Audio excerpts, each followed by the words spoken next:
Okay, picture this. You finally decided to do the responsible thing, right? You start saving your money. Every single month, you meticulously move a little bit of your hard-earned paycheck into a savings account. $100 here, maybe 200 there, and honestly, you feel pretty good about it. You feel disciplined, mature, and like you are totally on track financially. But then, one day, you open your banking app and discover a really, really frustrating reality. Your money is barely doing anything at all. So let's jump right into section 1, the savings trap. Welcome to the Explainer. Today we're tackling a massive financial hurdle that so many of us face. And the reality of just saving is honestly pretty stark. Imagine you've diligently saved up 10 grand. It's just sitting right there in a typical savings account earning something like 0.5% in interest. Do you know what that actually means? It means after an entire year of letting your $10,000 sit in the bank, you've made a measly $50. Congratulations. That's literally enough for, maybe 2 large pizzas if you're lucky? Seeing a number like $50 after a whole year naturally leads to this gut punch moment of doubt. You start hearing your friends or people online talking about stocks, index funds, and the magic of compound growth, and you just can't help but ask yourself, wait, am I doing this wrong? The hard, somewhat controversial truth we're looking at today is that while saving money is universally considered a good thing, saving alone is almost never going to build you real wealth. So the crucial takeaway here is a total paradigm shift. Saving is really just stage 1. You see, savings and investments have 2 entirely different job descriptions. Savings protect your money, investments grow your money. It's that simple. You absolutely need both, but you can't rely on the protection tool to do the growing job. Which brings us to section 2, math versus psychology. You might be wondering, if the math makes so much sense, why do we get stuck at stage 1? Well, let's look at that same $10,000 over a 20-year period. In a savings account with a 1% yield, you end up with about $12,200. Not great. But if you invest it at the historical 10% average return of the S&P 500, that exact same 10 grand turns into $67,000. It is the exact same starting money, but it results in an entirely different universe of an outcome. And that is all thanks to compounding. This brings us to a really fascinating realization from the source material. We usually think the biggest wealth gap in society is between people who carelessly blow their money and people who diligently save it.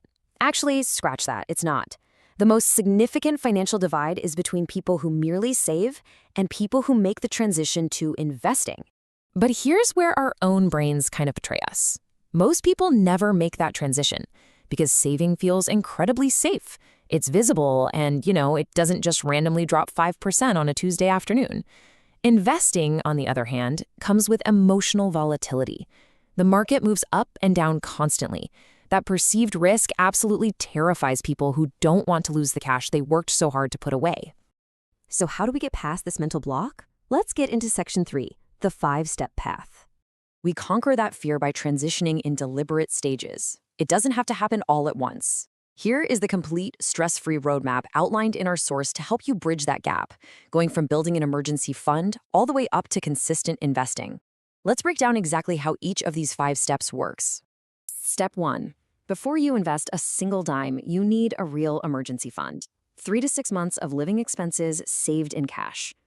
This money is strictly for unexpected life problems. We're talking a job loss, a medical emergency, or your car's transmission totally blowing out. Why? Because the biggest reason people panic sell their investments is simply that they need cash too soon. This fund protects your investments from your own life. Step 2 is all about mental accounting, which is a real game changer. You need to think of your money in 2 distinct buckets. Bucket 1 is your safety money. That's the emergency fund we just talked about, and it never moves. Bucket 2 is your growth money. Because you have that rock-solid safety net in bucket 1, you can mentally allow bucket 2 to fluctuate with the market. Just making this simple mental separation drastically reduces your investing anxiety. Step 3 shatters a massive myth. So many beginners think you need thousands of disposable dollars just to get started. You don't. Today, there are so many platforms that let you start with just $50 or $100. The initial goal isn't to make some massive immediate profit. The goal is just to build the habit. In the long run, building a consistent investing habit matters so much more than trying to perfectly time the market. For step 4, we're focusing on keeping things super simple. Beginners often make the huge mistake of jumping straight into complicated, highly stressful strategies. day trading, options, or wild crypto speculation. Don't do that. Instead, look at index funds. They simply track the overall stock market. Instead of gambling on picking one single winning company, you're basically buying a tiny slice of hundreds of companies all at once. It gives you immediate diversification, lowers your overall risk, and focuses squarely on long-term growth. And hey, if you're sitting there worried that a simple index fund sounds a little too boring to be effective, consider this. Legendary investor Warren Buffett has repeatedly recommended low-cost index funds for most everyday investors. Sometimes, the absolute most powerful investing strategy you can use is the one that just works quietly in the background without needing your constant attention. Boring is actually beautiful here. Which perfectly tees up step 5, consistency.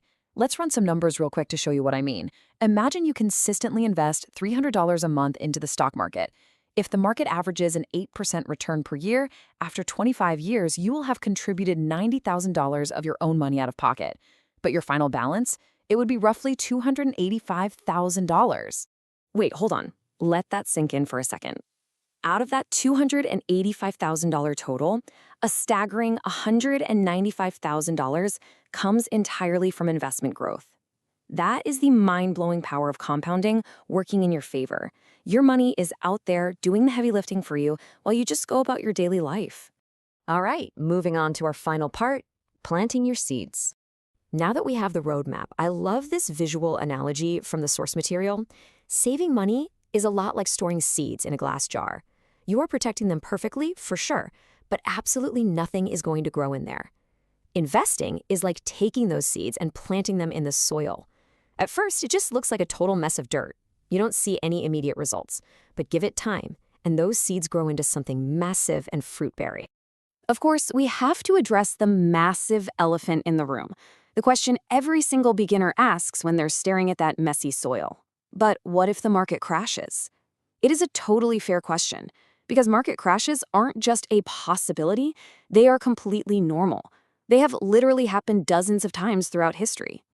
But here is the secret insight for long-term investors. You can actually benefit from those downturns. If the market drops in month 1, it means over the next year, your consistent monthly investments are buying way more shares at a steep discount. Then, a decade later, when the market recovers, which it historically always has, those cheap shares lead to incredibly strong returns. Experienced investors stay perfectly calm because they know to think in decades, not days. Ultimately, the whole shebang comes down to this. Saving money gives you stability. It gives you that safety net so you can sleep soundly at night. But investing buys your freedom. And the earlier you combine the stability of savings with the freedom of investing, the more powerfully you shape your future. It's incredibly empowering once you realize that wealth building is just a step-by-step process, not some reckless leap of faith. So as we wrap up this explainer, I want to leave you with a question to really reflect on.